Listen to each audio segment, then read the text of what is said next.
to the next one here. This is a December 29, 2021 article by Jesse Bains. He is obviously a contributor to Yahoo Finance, and you'll love if you use Twitter, follow him on Twitter. He's very fascinating and funny to follow along. So I'm quite sure you guys will enjoy that. So this is a long article, but I've highlighted a few key points that I think we should review and will really paint a picture even further compared to the charts that we were just looking at before. So I think this is obvious, but I'm still going to state it. RBC says housing affordability hit a 31-year low in 2021.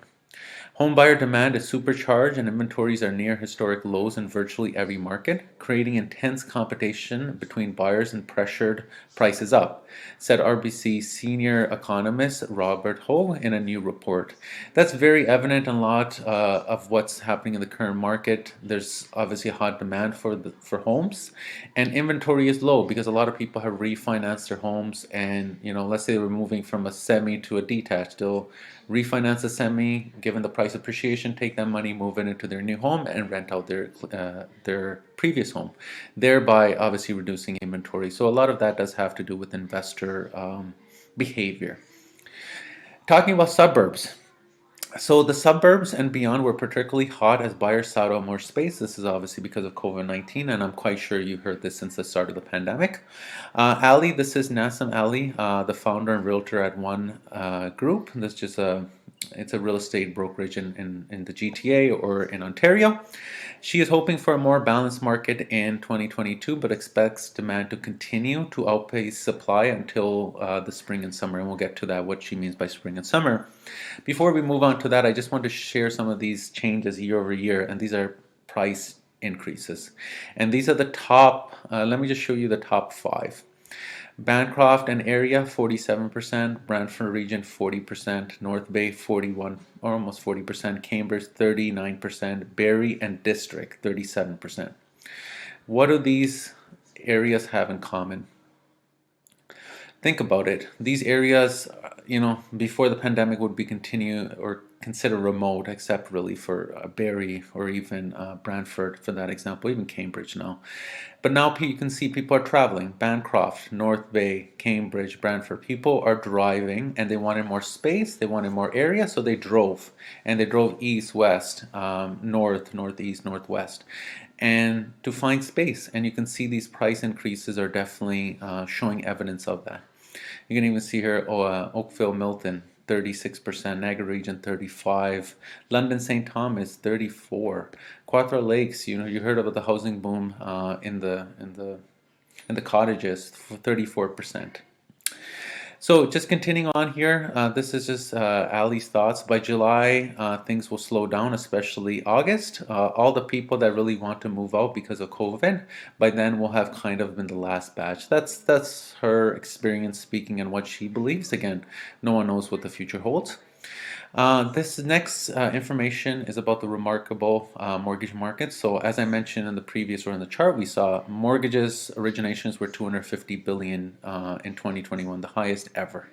So this is from Ron Butler, who is the founder of Butler Mortgage. He says the mortgage market was remarkable as housing broke records, with many brokerages seeing their total business rise 50% from the year before, 50%.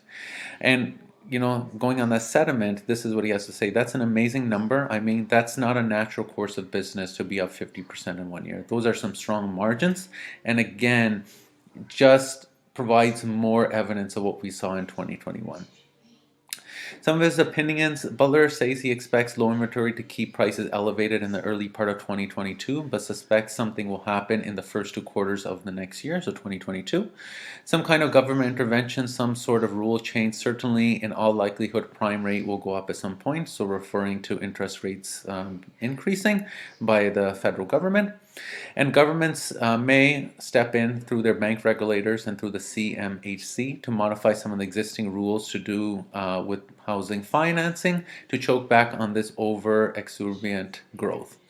But Butler cautions that there will be a lag after changes like this before prices respond. Prices have even jumped during the early days of past announcements as buyers try to jump in before the new rules take effect. I'll go through some of the potential new rules. I have made a video on this before, potentially some of the 2022 changes, and you can definitely watch that in my channel.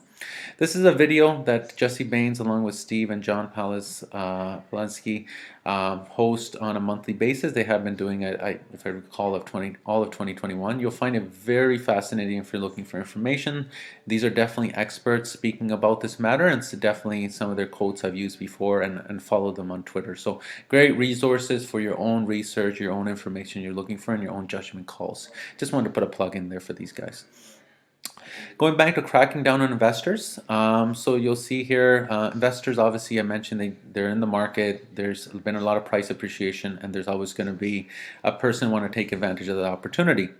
So this goes back to a number I believe I shared before. It also says 1 in 4 Ontario home buyers or investors are investors with multiple properties. And again, this is by Ben Rabadux, whose Twitter thread we just went over, who's showing the analytics and the information. So he's the founder of North Cove Advisors and Edge Realty Analytics. Expects investors to be targeted first. Mortgage regulators will tighten to target investors, Rabadux told Yahoo Finance Canada. He also says this could have a material effect on demand and remove a lot of speculative fraud from the market. So definitely would make a difference in the investor community. With that said, bearing a very significant shock, Rabadux says he expects markets to move higher until at least the second half of the year. So this is another second expert that says from their behavior, their experience, their data, most likely second half of 2022, the market could see something. But again, do your own research, make your own calls. You never know how the market's going to react at any point. Just beyond Toronto and Vancouver, it's also where Royal LePage expects the rise the most in 2022, forecasting 11% higher prices in the GTA and 10.5% in Vancouver. The market has very much shifted. We're seeing a lot of demand in places, obviously, where there wasn't as much before, just because of the ramifications of the pandemic. And what governments need to do about affordability. Governments at various levels have vowed to tackle housing affordability. It was a key part of the issue during the federal elections, and the Liberals say housing measures will be part of upcoming federal budget. Ontario assembled a task force of its own, and Toronto approved an empty home tax. So that's the end of this article. I shared before that some of the issues that they're looking to do is increase potentially investors' down payments on properties, higher interest rates. That's going to make a difference as well. They're looking to change mortgage rules potentially for investors, and they're trying to provide more affordability in terms of housing supply and incentives for first-time home buyers or people that are looking to be end users for these homes.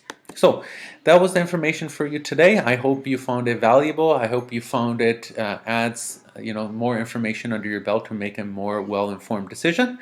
My name is Gurvinder. I hope you enjoyed this video. I hope it was of value to you. And if you can like it, you can subscribe to my channel, or even leave me a comment, or all three. I would very much appreciate it. Thank you so much for your time.